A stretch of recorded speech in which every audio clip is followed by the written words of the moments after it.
Magandang gabi po sa inyong lahat. Sasama-sama nating pagdiriwang ng banal na Eucharistia. Isama po natin sa ating mga panalangin ng mga sumusunod na intensyon.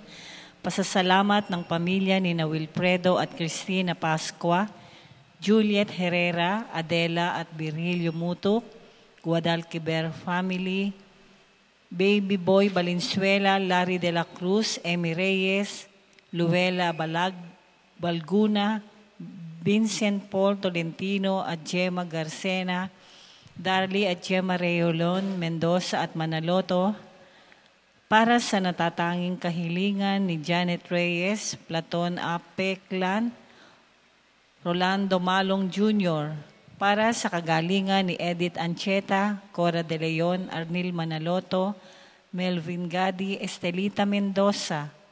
Alalahanin din po natin ang mga kaluluwa ng mga yumaong Liza, Michael, Nestor, Emiliana, Platon, Imelda, Teresita, Divina, Angel, Dominador, Tomas, Juliana, Juan, Maricel, Elmo, Edwin, Ricky, Bernard, Procopio, Serapia, Simplicio, Mansueta, Francisco, Jose, Maria, Sebastian, Lolita, Vicente, Emiliana, Francisca, Prudencio, Luz, Sofía, Marita, Pilamor, Octavia, Dexter, Eddie, Rafael, Dante, Brigino, Rosita, Marisa, Marlon, Marites, Augusto, Roberto, Charing, Iluminada, Remedios, Jose,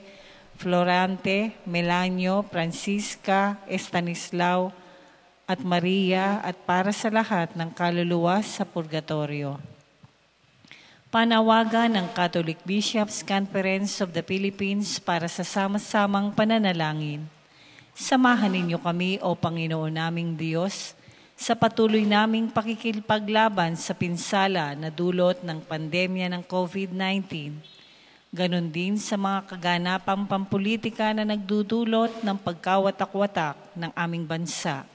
Alam po ninyo kung gaano katindi ang aming pangangailangan na magkaisa upang labanan ang kaaway naming hindi namin nakikita, na nagdulot na ng matinding pahirap sa amin at ng pagiging walang kasiguruhan sa aming buhay.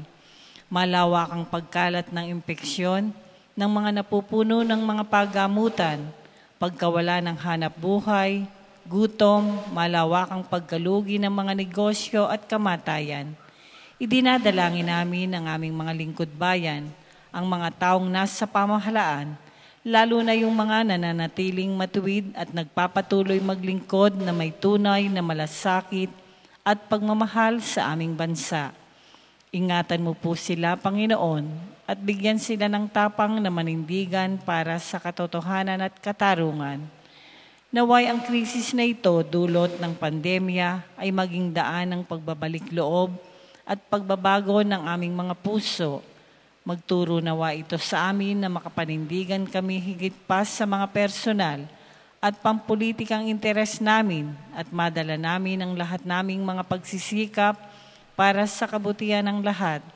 Naway gabayan kami ng iyong Espiritu na tumugon na may awa at pagmamalasakit sa mga dukha, ang mga walang-wala at ang mga lalong nangangailangang sektor ng aming lipunan, sapagkat alam namin na anuman ang gawin namin sa mga maliliit naming kapatid ay ginagawa namin sa inyo. Amen.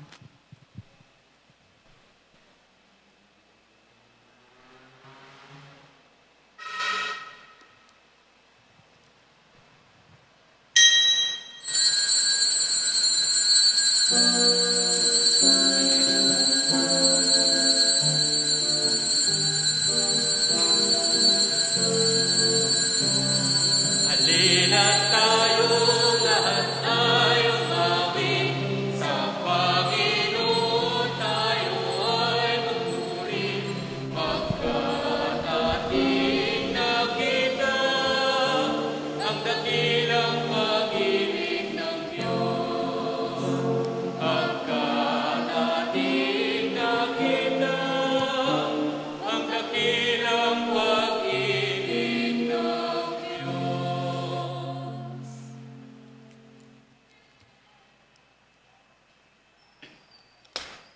Mga kapatid, sa ating banal na pagdiriwang ito, sama rin natin sa ating pananalangin ang alay pasasalamat at tatatanging kahilingan ng mga sumusunod at ng kanilang pamilya: Ken Domingo, Koji Grace Torrente, Archie Madera, Adriano Santos, Pablito at Josie Mendoza, Jerry Fene Victoriano, Rafael Flor Odette at Yvette Eugenio, Brian at Jasmine Yu, Joel at Lucy Bonifacio, Edgar at Marie San Diego, Edgardo at Aida Cunanan, Jun at Soli de Rosario, Nante at Marisa de la Cruz, Danilo at Emily Sebastian, Dennis at Neris Santos, Noel at Zene Galvez, Aurora at Jean Silungan, Ricky at Afik Magpok, Dr. Betsaida Banaag, Celia San Felipe, Elma Lagbador, Alicia Arcega Bia Crucis, Antonio at Victoria Sanchez, Romel Jeff Arcega, Mila Digonong, Gerald at Jennifer Francisco, Vidal at Marieta Quirol, Antonio at Evelyn Salazar, Celine Dominic Nicolas, Cesar at Lolita Nicolas, Pamilya Riano, Liton Huat Banquisco, Michelle Esteban, Edwin at Aida Gumapas, Bishop Dennis Pilarojo, Reverend Father Opino Peng Sulit, Janet Pascual at hindi ng ADB Community, at para sa kaligtasan ng mga sumusunod at ng kanilang pamilya, mga kasapi ng Knights of Columbus, Holy Child Council 6737 ng Bustos, at ng Catholic Women's League ng Dawa Mikawayan, mga mananampalataya at SPPC ng Barangay Bunga Minor at Mayor sa Bustos, Bulacan, Julian Marie Flor, Justin Michael Gueta, Jeff Ignacio, Jody Diana Marfil, Dina Saavedra, Victor at Divina MC, Camila Lazaro Aquino, Pining Villanueva, Nick at Evelyn Rillera, Arman at Imi Isma, Emelita de la Cruz, Jen Tamani, Dr. Marat Marie Tolentino, June at Doris Pilahera, Bernard at Ena de Guzman, Susan Dumaday, Dennis Bunag, Gigi Bautista Alejandro, Maria G. Adap, Dr. Ken Adap, Jaime Jovian Cruz, Dr. Chester Calapis, mga medical staff ng Santo Niño Hospital sa Bustos at Region 2 Trauma and Medical Center sa Bayumbong, Nueva Vizcaya, at hindi ng lahat ng mga frontliners at mga kawani ng pamahalang nasyonal at lokal, lalo na lang lungsod ng San Jose del Monte. Para sa kagalingan ni na Eloisa Villamil, Samantha Osea, Quirino Cristobal, Dr. Benjamin Miranda Jr., Cherio del Mundo, Marian Maravilla, Rami Banaag, Benjamin Valerio, Michael de la Cruz, Leticia Arceo, Marian Enriquez, Reggie Garcia, Ruben Aguirre, Lorna Santos, Timoteo Orihuela, Minda Saison, Ruben Granada, Alicia de Vega, Luz Biminda Benedictos, Pamilya Isaac at Perez, at para sa karawan ni na Reynante Labaw, Virgilio de Vera, Angelica de la Cruz, Josephine Santa Maria, Ton Marasigan, Abby Santos, Evelyn Perez, Sister Maria Comiso, Cecil Milencio, Sister Mary Rose Alejo, Wenelin Dacas, Genesis Garcia, Amarion de las Llagas, Demetrius Kilatan at J.P. Reyes. At para sa kapayapaan ng kaluluwa ni Ricardo, Silidonia, Bibiana, Hil, Sila, Isabela, Leticia, Evelyn, Alfredo, Eric, Nicolas, Nelson, Frederick, Raquel, Dean, Puloy, Maura, Roman, Andres, Epifania, Protasio,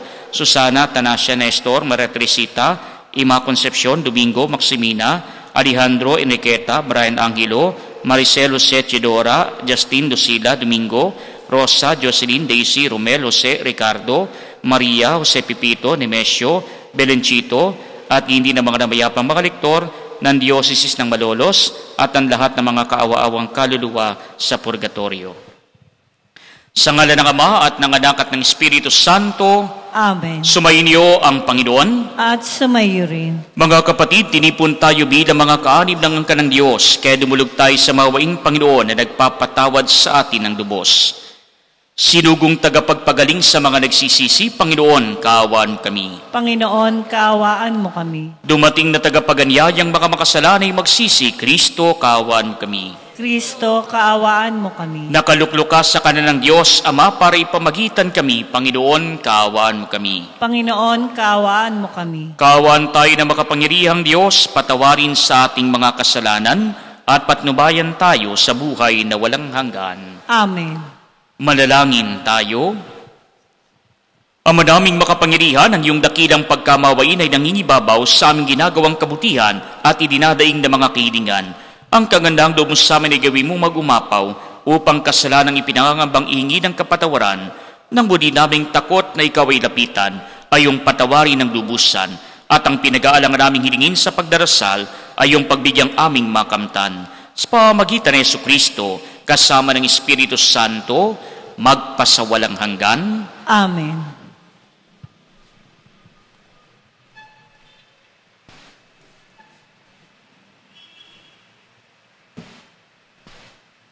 Ang salita ng Diyos mula sa sulat ni Apostol San Pablo sa mga taga-Galasya. Nahihibang na ba kayong mga taga-Galasya? Sino ang nakagayuma sa inyo? Maliwanag na pinahayag sa inyo ang pagkamatay ni Hesukristo sa krus. Ito lamang ang ibig kong malaman sa inyo. Tinanggap ba ninyo ang Espiritu dahil sa pagsunod sa kautusan o dahil sa inyong pakikinig at paniniwala sa mabuting balita tungkol kay Kristo? Napakahangal ninyo. Nagsimula kayo sa Espiritu at ngayon nagwawakas sa laman. Wala na bang halaga ang naging karanasan ninyo? Marahil naman ay mayroon. Bakit ba ipinagkakalob sa inyo ng Diyos ang Espiritu? Bakit ba siya gumagawa ng mga himala? Dahil ba sa inyong mga gawa ayon sa kautusan o dahil sa inyong paniniwala sa mabuting balita? Ang salita ng Diyos. Salamat sa Diyos. Poong Diyos ay purihin, nilingap niya ang Israel. Poong Diyos ay purihin, nilingap niya ang Israel. Nagpadala ang Diyos sa atin ng isang makapangyarihang tagapagligtas mula sa lipi ni David na kanyang lingkod. Pinangako niya sa pamamagitan ng kanyang mga banal na propeta noong una. Poong Diyos ay purihin, nilingap niya ang Israel. Na ililigtas niya tayo sa ating mga kaaway at sa kamay ng lahat ng napupuot sa atin. Pinangako rin niya na kahahabagan ang ating mga magulang at aalalahanin ang kanyang banal na tipan. Poong Diyos ay purihin, nilingap niya ang Israel. Iyan ang sumpang binitiwan niya sa ating amang si Abraham, na ililigtas tayo sa ating mga kaaway upang walang takot na makasamba sa Kanya at maging banal at matuwid sa Kanyang paningin habang tayo'y nabubuhay. Poong Diyos ay purihin, nilingap niya ang Israel.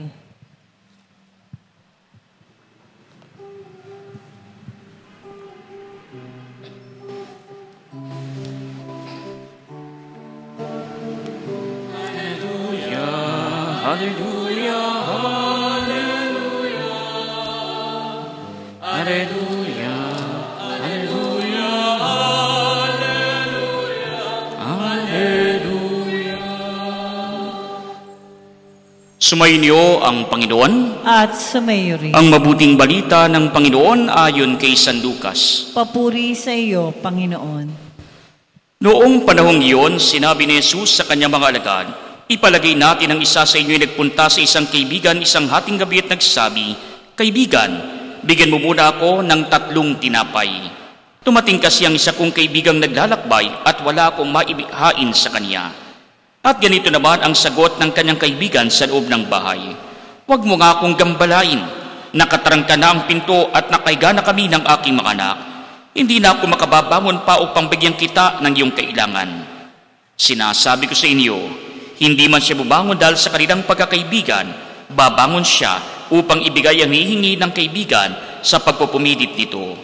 Kaya sinasabi ko sa inyo, humingi kayo at kayo'y bibigyan, humanap kayo at kayo'y makasusumpong. Kumatok kayo at ang pinto'y bubuksan para sa inyo, sapagat tumatanggap ang bawat humihingi, nakasusumpong ang bawat humahanap, at binubuksan ang pinto sa bawat kumakatok. Kayong mga ama, bibigyan ba ninyo ng ahas ang inyong anak kung humihingi ng isda? Bibigyan ba ninyo siya ng alakdan kung siya humihingi ng itlog? Kung kayong masasama ay marunong magbigay ng mabubuting bagay sa inyong mga anak, gaano pa kaya ang inyong amang nasa langit? Ibibigay niya ang Espiritu Santo sa mga humihingi sa Kanya. Mga kapatid, ang mabuting balita ng Panginoon. Pinupuri ka namin, Panginoong Hesukristo. Mga kapatid, muli tinuturuan tayo ng ating Panginoon kung paano tayo lalapit sa ating Panginoon sa ating pananalangin. Kaya nga ang sabi ng ating Panginoon, humingi kayo at kayo bibigyan, at kayo kumatok at kayo ay pagbubuksan. Kaya ngayon pinagpapakilala sa atin na kung papaanong sa kwento ng ating Panginoon, ang isang kaibigan ay pinagbigyan ng kanyang kapwa kaibigan, hindi dahil sa pagkakaibigan nila, kundi dahil sa pupumilit nito na makahingi ng tinapay na kanyang ihahain sa kanyang bisita.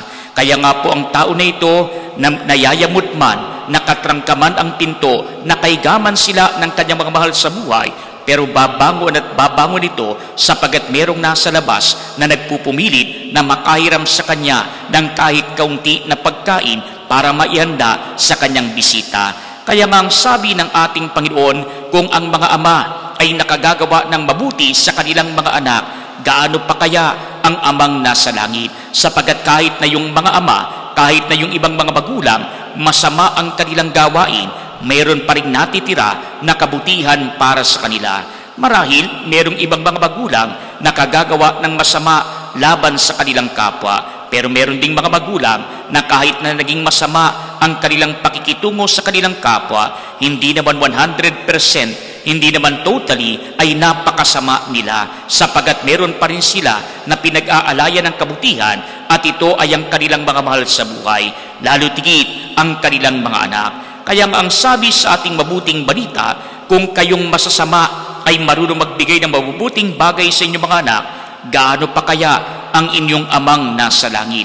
Kaya ibibigay niyang Espiritu Santo sa mga humihingi sa Kanya. Ang kinakailangan lamang, patuloy tayong tumawag at magtiwala sa ating Panginoon. Kaya nga po kagaya ng palasak na ating naririnig, alam ng Diyos kung kailan ibibigay ang ating kahilingan. Alam ng Diyos kung ano ang ating kailangan. Alam ng Diyos kung gaano kadami o gaano kaunti ang nararapat na ibigay para sa atin. Sapagat ang nakakakilala sa atin ng lubusan ay walang iba kundi ang ating Panginoon. Kaya nga po dito sa lupa, madalas binabanggit natin yung mga kataga sa Ingles, mother knows best.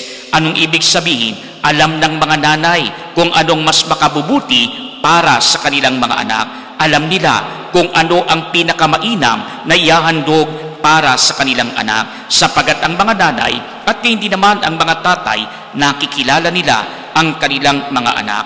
Kaya nga po mga kapatid, kahit ng mga bata pa lamang tayo, meron tayo mga kahilingan na may mga pagkakataon hindi pinagbibigyan ng ating magulang. Bakit? Kasi alam ng ating mga magulang hindi makabubuti sa atin, o kaya naman baka hindi beneficial para sa buong pamilya. Kaya nga po nung ako'y bata pa lamang, kapag ka po ako'y sumasama doon sa palengke, sinasama ko ng aking ina, madalas kapag nakikita ko yung iba't ibang uri ng laruan, ako'y palagi na lamang nagtuturo. Kaya nga ang lagi kong sinasabi sa aking magulang, bilhan mo ko noon, bilhan mo ko nito. Kaya nga po, bil mo ko noon, bil mo ko niyan. Lagi na lang, lahat ng makita ko, nakakit-akit, kaaya-aya sa aking mga mata. Lagi ko na lang itinuturo at ninanais ko ipabilis sa aking magulang. Gayon din pagdating sa pagkain, ang lagi ko sinasabi, gusto ko noon, gusto ko nito. Kahit na hindi ko alam kung anong pagkain yon, basta't ang importante, mukhang masarap sa aking mga mata. O kaya naman ay mukhang maganda ang itsura, gusto kong mapas sa akin, gusto ko na iyon ay bilhin sa akin ng aking magulang. Kaya nga po ang palagi naman na sinasabi ng aking magulang, wag na. Bakit? Kasi hindi mo kailangan yan. Wag na sapagat mahal yan. Wag na sapagat hindi natin kaya. Wag na sapagat hindi naman natin magagamit sa loob ng pamilya. Wag na sapagat hindi mo naman gusto yan. Kaya nga po mga kapatid, kadalasan nagkakatotoo naman. Bakit? Kasi nung bata ko, takaw mata ko. No? Anong ibig sabihin? Yung makita ko, gusto kong maging akin yung pagkain na ito. Pero pag natikman ko na, hindi ko naman nauubos. Bakit? Kasi masarap lang sa unang tingin. Yung pala, hindi ko naman magugustuhan. May mga pagkain, gusto lang ng mata ko. Pero kapag natikman na ng dila ko, hindi ko na maubos sapagkat ayaw ko na. Kaya nga po karato-rato, nasasayang yung pagkain. Gayon din po naman pagdating sa laruan. Kapag ka nakakita ko ng laruan, gusto ko maging akin, basta't kaaya-aya sa aking mga mata. Kaya lamang, ang sabi nga sa atin, mother knows best. Bakit? Kasi alam niya, madali akong magsawa sa laruan. Alam niya, mahilig akong magbutingting. Kaya wala po akong natitirang laruan na matino. Bakit? Kasi pag nakabili po ng robot, hindi ko lang po pinaglalaruan yung robot, ginigiba ko yung robot. Sapagkat meron akong gusto na kuhanin lamang na parte sa loob ng robot. Kaya kung yan ay di baterya, kukuhanin ko lang yung makina sa loob, kukuhanin ko lang yung dinamo. Kaya nga po, ang mahal-mahal ng pagkakabili, pero maya-maya, na pag ako'y nagsawa na, sinisira ko lamang. Kaya alam ng magulang kung ano ang makabubuti sa atin, sapagat alam ng mga magulang kung sino ang kanilang anak. Kaya silang mas nakakakilala doon sa kanilang anak. Kaya nga po mga kapatid, kung paanong ang magulang natin ay lubos na nakakakilala sa atin, ganun din ang Panginoon para sa atin. Sapagat ang Diyos, hindi lamang tayo kilala sa ating panglabas na kaanyuan. Ang Diyos, kilala tayo maging sa kaibaturan ng ating puso. Walang naitatago ang bawat isa sa ating Panginoon. Maging ang pinakalihim natin, maging ang pinakasikreto natin, hindi natin maitatago at maililingid sa kaalaman ng ating Panginoon. Sapagat siya'y makapangyarihan, alam niya ang lahat ng bagay. Kahit ang pinakapusod ng ating mga lihim na aarok ng ating Panginoon. Kaya wala tayong maikukubli pagdating sa harap ng ating Panginoon. Kaya nga po ang Diyos ang mas nakakakilala sa atin at ang Diyos din ang nakakaalam kung ano ang ating kailangan, kung kailan ibibigay ang ating kailangan, o kaya naman ay kung hindi naman karapat-dapat tayo para sa ating kinakailangan na hingin para sa Kanya. Baka mamaya hindi naman talaga kailangan, kagustuhan lamang natin. Kumbaga, hindi naman natin kailangan para mabuhay, pero gusto lang natin na maging malayaw. Kaya nga po ang Diyos nakakakilala ng lubusan, kaya ang Diyos ang nakapagpapasya kung ano ang marapat at kung kailan marapat ibigay sa atin ang mga biyaya na ating kinakailangan. Kaya nga po, ang sabi lamang sa atin ng ating Panginoon, kapag ito'y karapat dapat para sa atin, matuto tayong humingi, matuto tayong kumatok, matuto tayo na magpakumbaba, na lumuhog sa ating Panginoon. Pero kung ito'y hindi karapat dapat sa atin, magtiwala pa rin tayo na ipagkakalob sa atin ng ating Panginoon ang lalong mas mainam na nararapat na babagay para sa atin. Kaya nga po mga kapatid, ngayong pandemya na ito po yung kitang-kita natin sa ating karanasan. Alam ng Diyos at kilala tayo ng Diyos sa lahat ng sandali ng ating buhay. Kaya nga po minsan, meron po akong kaibigan na medyo umuunlad sa buhay. Kaya po yung kanilang sasakyan ay isang jeep, isang owner, ipinagbili po yung jeep para makabili ng mas magara na sasakyan. Gusto ring ipagbili yung owner kasi ang gusto nilang mangyari, umuunlad naman yung buhay, kaya ang gusto nilang bilhin ay isang van na bago. Kaya nga po kahit na ito ay hulugan, kahit na ito ay bibigyan lamang nila ng hulog kada buwan, gusto nila magkaroon ng bagong sasakyan. Kaya kahit po financing sa bangko, kakagatin.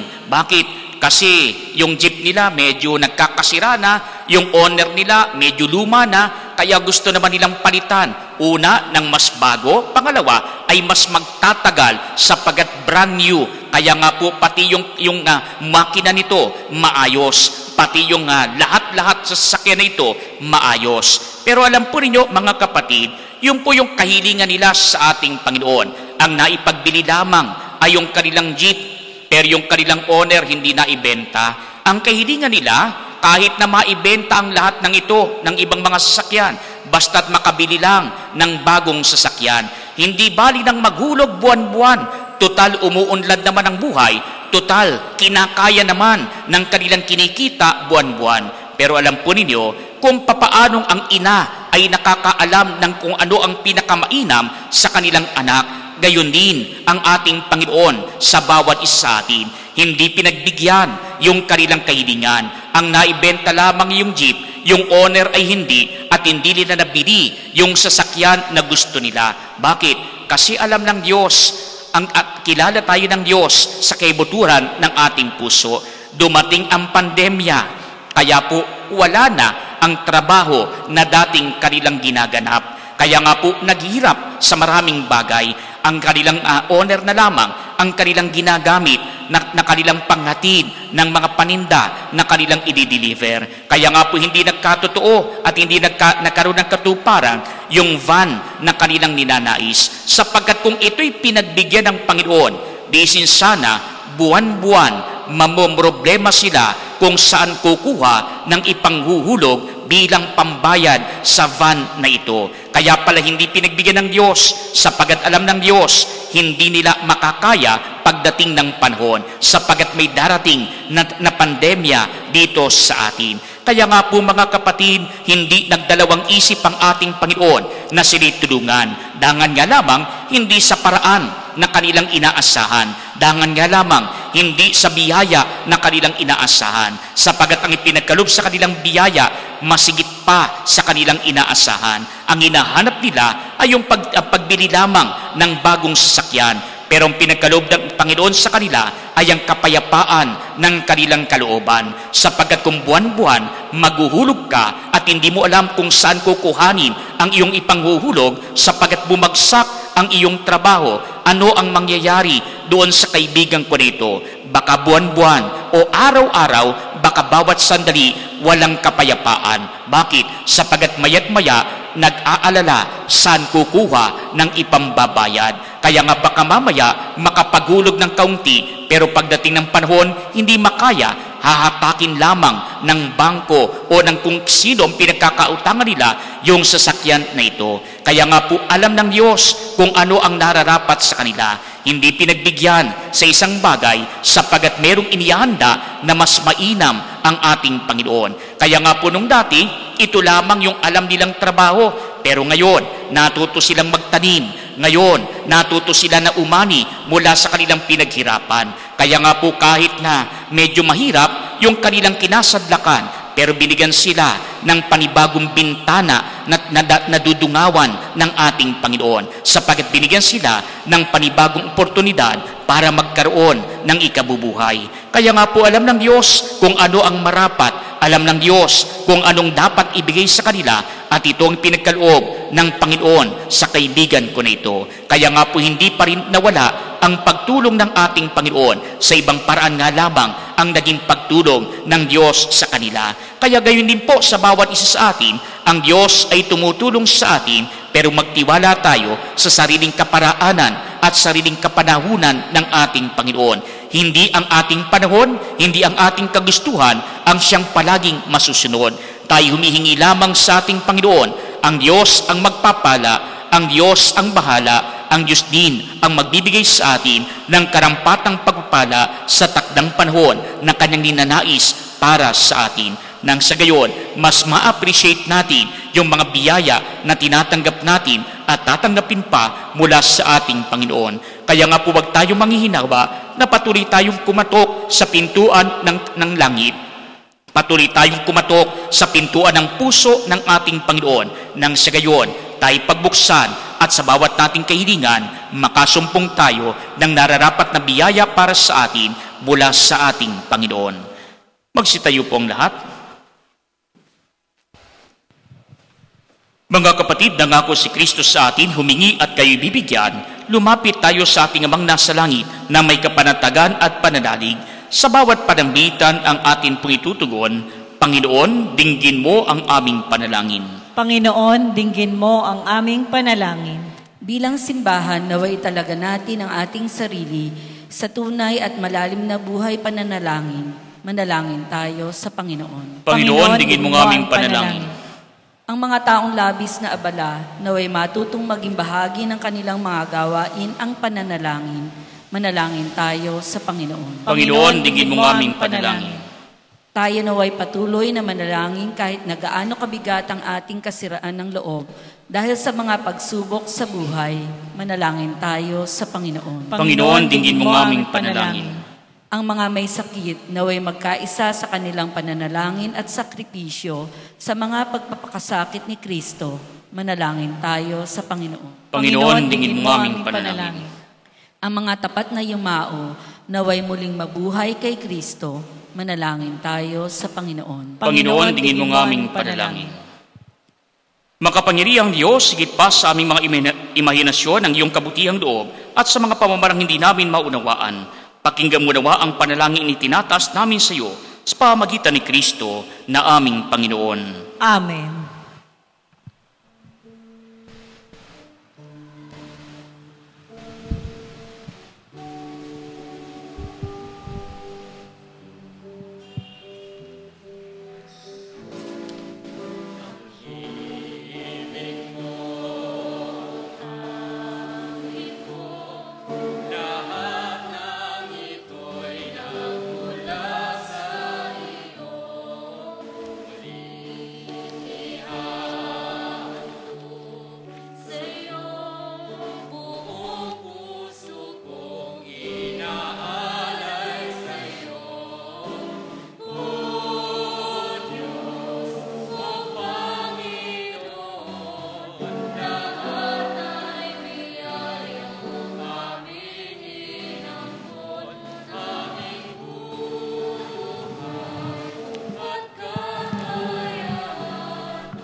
Manalangin kayo mga kapatid upang itong paghahain ay maging kalugod-lugod sa Diyos samang makapangyarihan. Tanggapin nawa ng Panginoon itong paghahain sa iyong mga kamay sa kapurihan niya at karangalan sa ating kapakinabangan at sa buong sambayanan niyang banal. Ama naming lumikha, tanggapin mo ang paghahain ng mga alay na iyong inahabilin at sa pagdiriwang ng dapat naming ganapin ang kabanada ng iyong paglilitas nawa ay sumaamin. Sa pamagitan ni Jesucristo kasama ng Espiritu Santo, magpasawalang hanggan. Amen. Sumainyo ang Panginoon. At sumayo rin. Itaas sa Diyos ang inyong puso at diwa. Itinaas na namin sa Panginoon. Pasalamatan natin ang Panginoong ating Diyos. Marapat na siya ay pasalamatan. Ang madaming makapangyarihan turing ang marapat na ikaw ay aming pasalamatan, kinalulugod mong dikain ang sanlibutan na iyong pinagbabagot dinarangal sa pamagitan ng iyong anak na kinalulugdan. Kaya't utang na loob ng iyong mga itinatangi at ng mga banal na kapiling mong lagi ang iyong pagiliw at pagkakandili.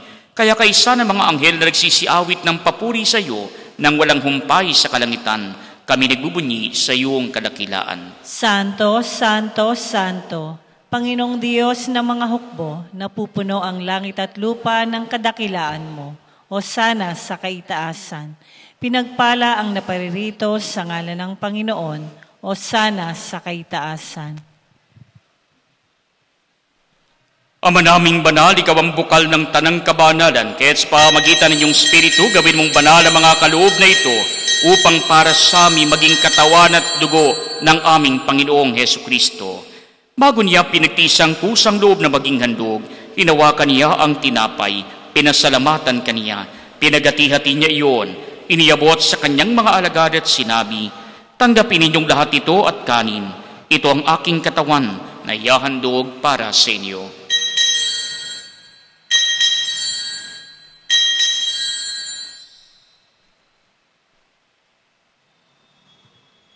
Gayun din naman noong matapos ang hapunan, hinawakan niya ang kalis, muli kaniyang pinasalamatan. Iniyabot niya ang kalis sa kanyang mga alagad at sinabi, tanggapin ninyong lahat ito at inumin. Ito ang kalis ng aking dugo, ng bago't walang hanggang tipan. Ang aking dugo na ibubuhos para sa inyo at para sa lahat, sa ikapagpapatawad ng mga kasalanan. Gawin ninyo ito sa pag-alala sa akin.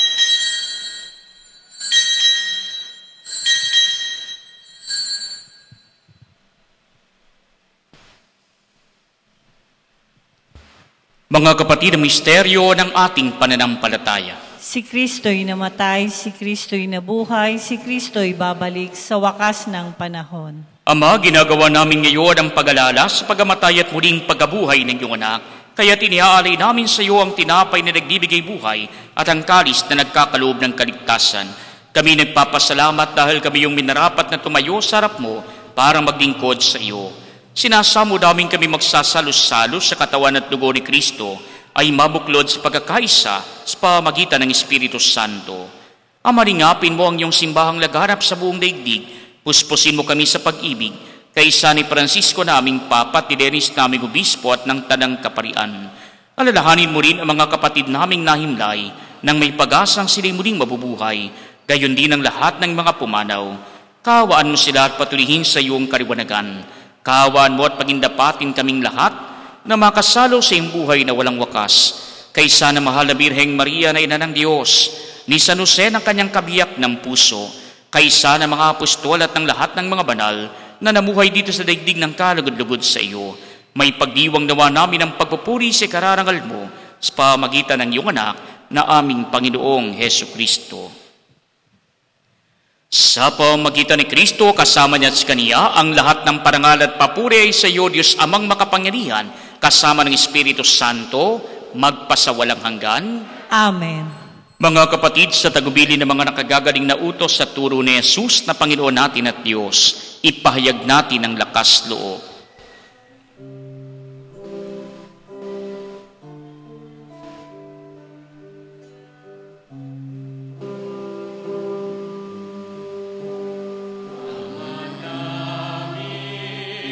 Sumasangit ka, sambahin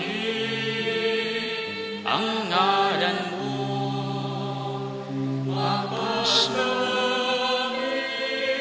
ang kaharian mo, sundin ang loob mo dito sa lupa para lang sa langit. Bigyan mo kami ngayon ng namin kakanin sa araw-araw, at patawarin mo kami sa aming nasadaparan, pagpapatawad namin sa nagkakasala sa amin, at huwag mo kaming ipahintulot sa tukso, at iadya mo kami sa lahat ng sama. Hinihiling namin kami yadya sa lahat ng masama, pagkalooban ng kapayapaan araw-araw, iligtas sa kasalanan at ilayo sa lahat ng kapahamakan, samantalang aming pinananabikan ang dakilang araw ng pagpapahayag ng tagapagligtas naming si Yesu Kristo. Sapagkat iyo ang kaharian at ang kapangyarihan at ang kapurihan magpakailanman. Amen. Panginoong Jesucristo, sinabi mo sa mga apostol, kapayapaan ang iniiwan ko sa inyo, ang aking kapayapaan ang ibinibigay ko sa inyo. Tungayan mo ang aming pananampalataya at huwag ang aming mga pagkakasala. Pagkalooban mo kami ng kapayapaan at pagkakaisa ayon sa iyong kalooban, kasama ng Espiritu Santo, magpasawalang hanggan. Amen. Ang kapayapaan ng Panginoon ay laging sumainyo. At sumaiyo rin. Magbigayan kayo ng kapayapaan sa isa't isa.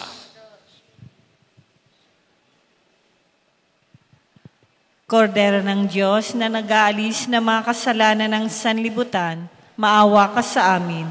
Kordero ng Diyos na nag-aalis na mga kasalanan ng sanlibutan, maawa ka sa amin. Kordero ng Diyos na nag-aalis na mga kasalanan ng sanlibutan, ipagkaloob mo sa amin ng kapayapaan.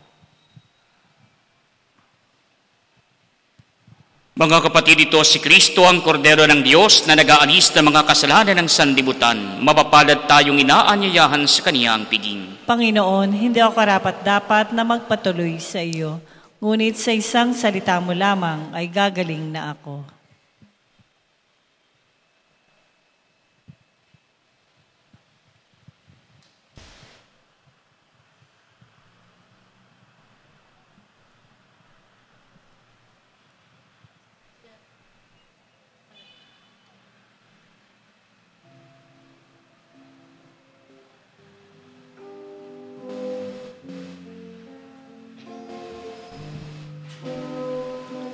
Sama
Kamay mo to.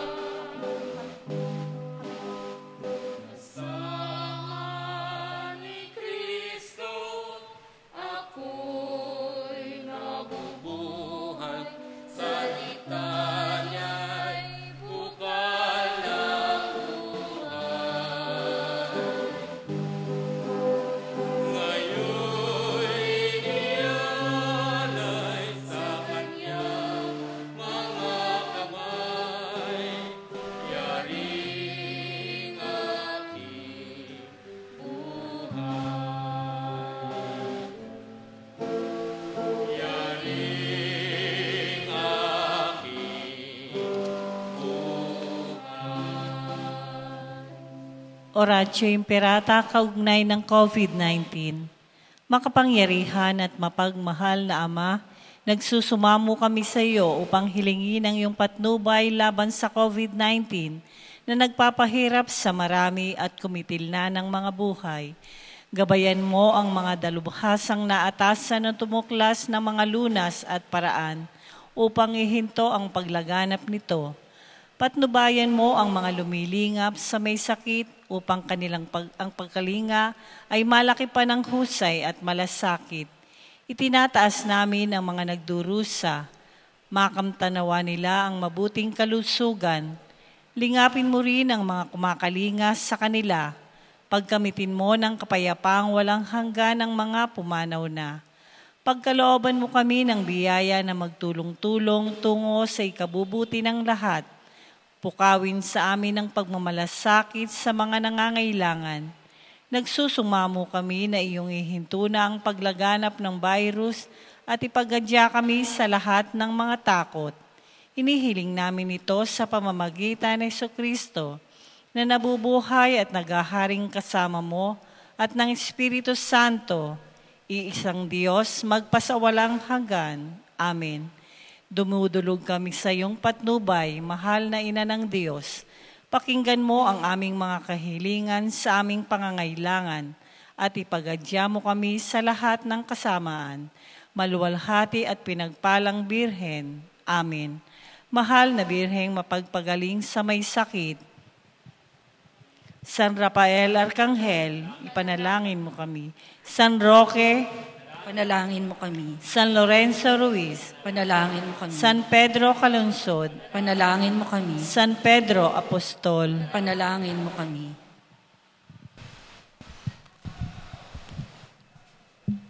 Manalangin tayo.